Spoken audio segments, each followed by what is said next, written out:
और देखिए, खामनेई की मौत से पाकिस्तान में गुस्सा है। गिलगिट बाल्टिस्तान में यूएन का कार्यालय फूंक दिया गया है। ये इस वक्त की एक और बड़ी अपडेट, बड़ी खबर सामने आ रही है। गुस्साए लोगों ने यूएन का, संयुक्त राष्ट्र का कार्यालय फूंक दिया है। गिलगिट बाल्टिस्तान में भी ईरान पर हुई इस स्ट्राइक के बाद लोगों का गुस्सा फूटता हुआ नजर आ रहा है। खामनेई की मौत के बाद लोग आक्रामक होते नजर आ रहे हैं। यूएन कार्यालय को फूंक दिया गया है। हालांकि यूएन की तरफ से ऐसे वक्त में पूरी दुनिया उम्मीद भरी नजरों से देखती है, लेकिन संयुक्त राष्ट्र की तरफ से ईरान पर हुई स्ट्राइक के बाद सिर्फ निंदा करके जुबानी जमा खर्च किया गया तो गुस्सा यूएन के खिलाफ भी फूटता नजर आ रहा है। यूएन के दफ्तर को गुस्साए लोगों ने फूंक दिया है। ये तस्वीरें आपके सामने।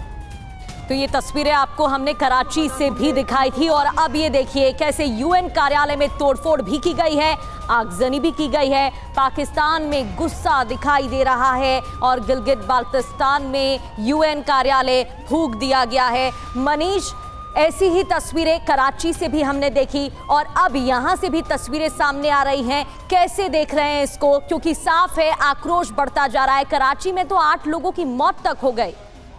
देखिए, पाकिस्तान के सोसाइटी को देखें तो दो किस्म के लोग हैं। एक लोग जो कि पाकिस्तान की हुकूमत चलाते हैं और वो प्रो अमेरिकन होते हैं, यानी कि अमेरिका जो कहेगा उठो तो उठ जाओ, बैठो तो बैठ जाओ। पिछले दिनों आपने देखा कि ट्रंप के कहने पर कैसे नवाज शरीफ दुम हिला रहे थे।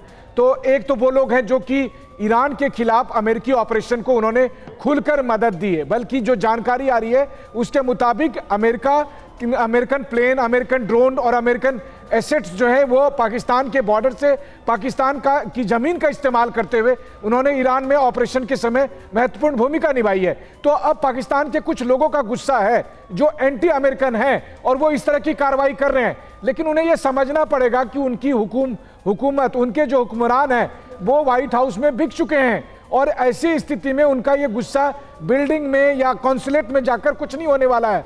अगर उनको गुस्सा दिखाना है तो वो रावलपिंडी जाएं, उनको गुस्सा दिखाना है तो वो इस्लामाबाद जाएं और वहां जाकर गुस्सा दिखाएं कि ये दो तरफा चाल आप क्यों चल रहे हो। और ये कोई नई बात नहीं है। बिन लादेन को अपने घर में छुपा रखा था और अफगानिस्तान में आप जो है सो अमेरिकन फोर्सेस की मदद कर रहे थे और इसके बहाने लाखों करोड़ों डॉलर कमाते रहे हैं ये पाकिस्तानी सेना के लोग, ये जनरल, ये पाकिस्तान के हुक्मरान। और इसीलिए पाकिस्तान के लोगों में जो कुछ लोगों का जो एक सेंटिमेंट है जो स्वाभाविक है। देखिए, जो सुप्रीम लीडर के मारे जाने के बाद ना केवल ईरान में बल्कि भारत, पाकिस्तान या दुनिया के तमाम मुल्कों में बहुत से लोग दुखी हैं। बिल्कुल सही बात है, दुखी हैं और कहीं ना कहीं एक सहानुभूति की लहर इस वक्त ईरान के फेवर में नजर आ रही है। लेकिन ईरान की तरफ से अभी भी हमलों का सिलसिला जारी है। कहा यह गया है कि बड़े पैमाने पर खामनेई की मौत का बदला लिया जाएगा और खामनेई की मौत से पाकिस्तान में भी गुस्सा नजर आ रहा है। कराची में कई जगहों पर अब हिंसक प्रदर्शन की खबरें सामने आ रही हैं। प्रदर्शनकारियों ने